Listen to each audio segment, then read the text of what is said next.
Diary of a Wimpy Kid Old School by Jeff Kinney. Narrated by yours truly. September, Saturday. Grown-ups are always talking about the good old days and how things were so much better when they were kids. But I think they're just jealous because my generation has all this fancy technology and stuff and they didn't have growing up. Believe me, I'm sure when I have kids of my own, I'm going to be the exact same way my parents are now. When I was your age, we used our legs for getting around. Yeah, whatever, Pops. Mom's always saying that when she was younger, it was great because everybody in town knew everybody else and it was one giant family. That doesn't sound so great to me. I like my privacy and I don't really need everyone knowing my personal business. Howdy, neighbor.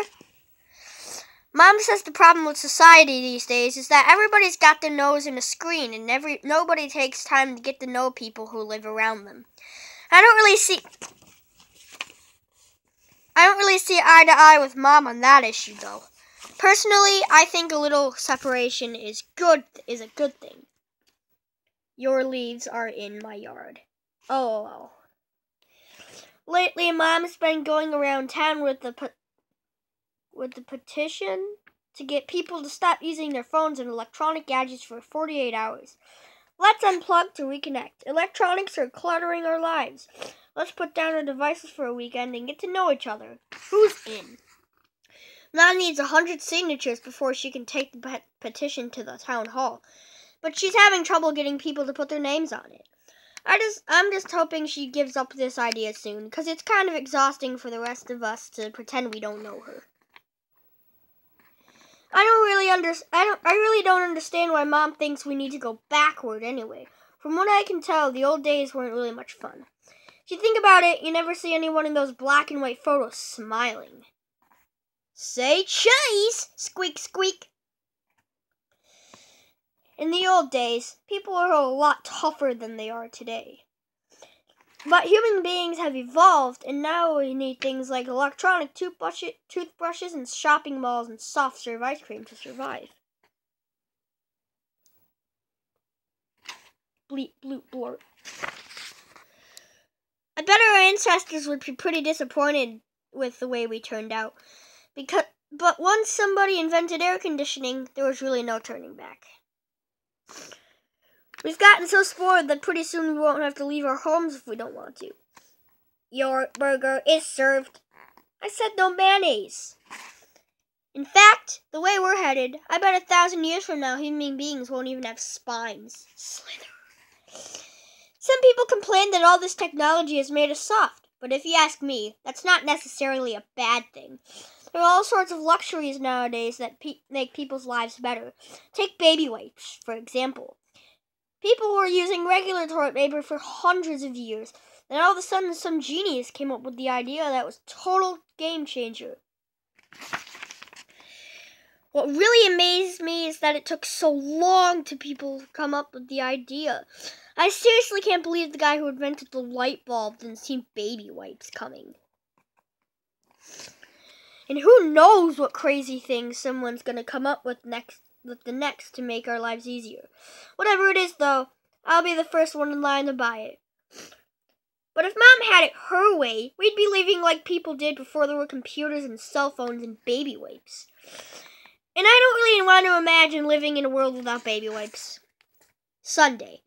Dad says that when he was growing up, in the summertime, kids played outside all day, till they got called home for dinner at night. Ding-a-ling-a-ling-ling, squeal! Squirt, squirt, squirt. Well, that's pretty much the opposite of the way my summer went this year. I spent July and August at film camp, where all I did was watch a bunch of movies in an air-conditioned theater for 8 hours a day. The main reason I signed up for film camp was because I thought it was for people who are serious about movies, like me. But I found out it was really just a place where parents could dump off their kids for some cheap babysitting. Shh! The downside of spending that much time in the dark theater is at the end of the day, At the end of the day, it took a half hour for my eyes to adjust to the sunlight. Blink, blink. The other reason I signed up for film camp was to get out of the house. Ever since we got a pet pig, it hasn't been a lot of fun being home, especially not at dinner. Gobble, smack, slurp, chomp. For the record, I think it's a terrible idea letting the pig eat at the table, because it already thinks it's a human being. And the last thing we need for it is to think it's an equal footing with the rest of us. Right after we got the pig, Mom thought it would be good to teach us some tricks, so we gave the pig a cookie when it stood on its hind legs. Yay! But the pig learned to walk like that, and it hasn't been on all fours since. To make matters worse, my little brother Manny put a pair of his shorts on the pig, so now it's like we're living in a house with a Disney character. Wobble, wobble. Mom used to take the pig outside, but after it started walking upright, it decided it was too good for its leash. Wave. Mom was worried about the pig that would ran off if we'd never find it, so she got a collar with one of those GPS tracking chips in it. But every time Mom put the collar on the pig, within 5 minutes it would be back off. And don't even ask me how the pig did that, since it doesn't even have thumbs. Toss. So now the pig just comes and goes as it pleases, and who knows where it spends its time. But what really stinks is that I have a curfew, but the pig doesn't. Tick, tick, tick. I think giving the pig too many privileges is a really bad idea. One day pigs will rule the world, and it'll be my family's fault for starting it all. I wouldn't really have an issue with the pig if it didn't interfere with my life, but I was late on the first day of school because it was hogging the bathroom. Come on! Pound, pound, pound. With the pig in the house, I was actually looking forward to school starting, but once I got there, I realized it was just the same old thing. And to be honest with you, I feel like I've been in middle school forever. Foo, shake, shake, shake, glot, clot, thwang, swipe. I needed to mix things up a little or I was going to go crazy. So in the first week of school, I volunteered for Homework Buddies program. Be a buddy. Team up with an elementary school kid to lend a hand. Sign up for Homework Buddies today. But the main reason I signed up is so I could skip third period, which is music class with Mrs. Graziano. To give you an idea of how long Mrs. Graziano has been a teacher, Dad had her when he was my age. And apparently spending 30 years teaching middle schoolers how to play instruments does something to a person. Fleep, flarp, flarp, fleep, flop, floop. No, no, no! Last week I met my homework buddy, this kid named Fru. I have no idea why he even signed up for the program, though, because he's one of those people who reads scientific journals and college textbooks for fun. Fru. First time we got together, Fru showed me his homework, which was some coloring and a word search. Find. Fru said he didn't need any help, and I asked to see my homework.